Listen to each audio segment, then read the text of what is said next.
મારું નામ રમેશભાઈ ઊંધાર છે. આમ ભાઈજી તરીકે આ વિસ્તારમાં લગભગ 40-45 વર્ષથી રહું છું.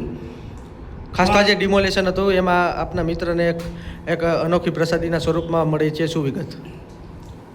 આ જંગલેશ્વર મહાદેવ મંદિરથી જે અમારે ગયા અમારા ઘનશ્યામભાઈ બધાએ લઈ અને અહીંયા આવી અને આ પૂજાપાઠ કરવાની જે એક સંકલ્પ કર્યો હતો એ બને અમે એકડે અમારે વિજયભાઈ તો આના ચાન્સ એવો મળ્યો ભગવાનનો કે આવો લાભ ક્યાંથી મળે, ભગવાનનો લાભ, અને એ ખાસ કરીને ભૂદેવના કરે કે જે ત્યાં અમને આવો લાભ મળ્યો આરતી પૂજા કરવાનો.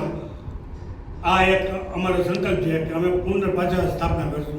ખાસ તો આ મંદિર કેટલા વર્ષ જૂનું હતું? મંદિર કેટલા વર્ષ જૂનું હતું?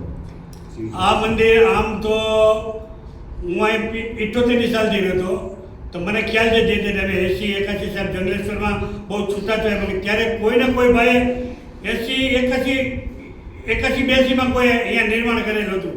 ત્યારે પૂજા થતી હતી. તે પછી જેમ જેમ ગીત થતું ગયું તો મંદિરની આડે દુકાનો આ તે બધું આડે આવી ગયું. પછી કોઈને ખ્યાલ જ ન રહ્યો કે અહીં ભગવાનનું મંદિર છે. ત્યાં પછી પૂજા પાઠ બંધ થઈ ગયા હતા. એટલે